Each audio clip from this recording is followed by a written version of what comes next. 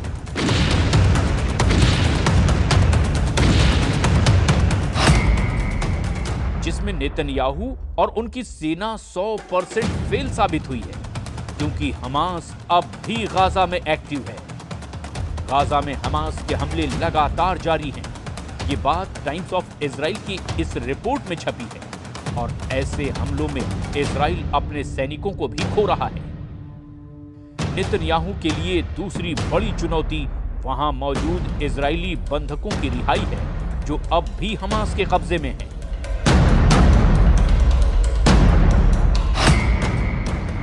इसमें भी नेतन्याहू और उनकी बहुत ही आधुनिक सेना 100% फेल साबित हुई है।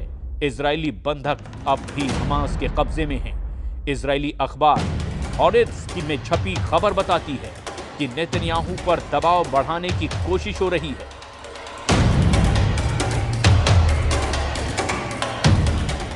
बंधकों को छुड़ाने के लिए नेतन्याहू और उनकी फौज शुरू में काफी एक्टिव दिखी, लेकिन अब ऐसी खामोशी छा गई है कि सब नेतन्याहू के युद्ध वाले एजेंडे पर सवाल उठने लगे हैं। गाजा में 450 दिनों की बमबारी ताजा रिपोर्ट बहुत खतरनाक है और आंकड़े ऐसे हैं जिस पर अमेरिका से लेकर यूरोप तक सवाल उठाने से बच रहे हैं।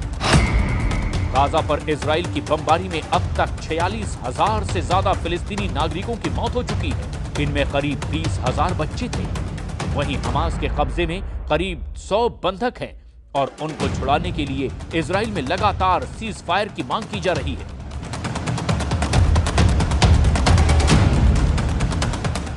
तेल अवीव में अब नेतन्याहू के खिलाफ लगातार प्रदर्शन हो रहे हैं।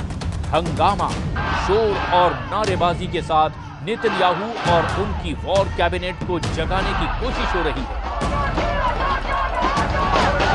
लेकिन नेतन्याहू सरकार की चुप्पी ने लोगों को भड़का दिया है। तेल अवीव में जुटे ये वो लोग हैं जिनमें ज्यादातर बंधकों के रिश्तेदार हैं।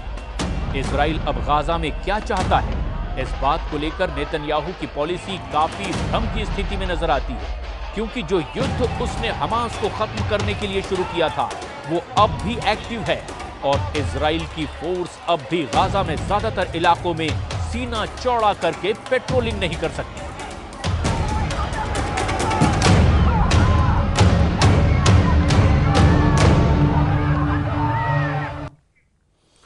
और सीरिया को खोने के बाद ईरान बहुत ज्यादा परेशान है। सीरिया फ्रंट पर पुतिन से भी ईरान को मायूसी मिली है। ऐसे में अब खामनेई ने इजराइल को हराने के लिए नया प्लान बनाया है। जब से खामनेई का सीक्रेट मैसेज चीन में शी जिनपिंग के पास पहुंचा है, युद्ध को लेकर तेहरान में एक नई उम्मीद बंधी है।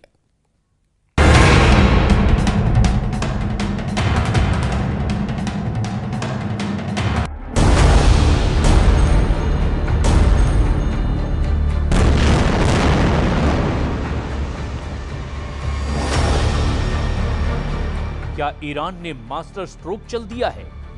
क्या ईरान ने इजराइल को बड़े युद्ध में फंसा दिया है? क्या ईरान ने चीन के साथ सबसे बड़े युद्ध की डील कर ली है? पश्चिम एशिया की जंग में क्या जिनपिंग की एंट्री हो चुकी है? क्योंकि ईरान की तरफ से ऐसा इशारा किया जा रहा है। ईरान जानता है कि नेतन्याहू की असली ताकत अमेरिका है और जब तक अमेरिका के मुकाबले में बड़ी ताकत को नहीं लाया जाएगा, तब तक इजराइल को हराना आसान नहीं। वहीं इसमें भी कोई शक नहीं कि ट्रंप की व्हाइट हाउस में वापसी से इजराइल और मजबूत होगा, इसकी पूरी गारंटी है। ऐसे में पश्चिम एशिया में इजराइल और अमेरिका पर लगाम लगाने के लिए ईरान ने प्लान बी पर काम करना शुरू कर दिया है और इस प्लान बी का मतलब है शी जिनपिंग। ईरान ने कहा है कि चीन के पूरे पश्चिम एशिया में सबसे बेहतर रिश्ते हैं और चीन का दखल दुनिया के कई इलाकों में शांति ला सकता है। अब्बास अरागची ने कहा कि चीन को इजराइल के युद्ध का इलाज करना चाहिए, तभी इलाके में शांति लौटेगी। चीन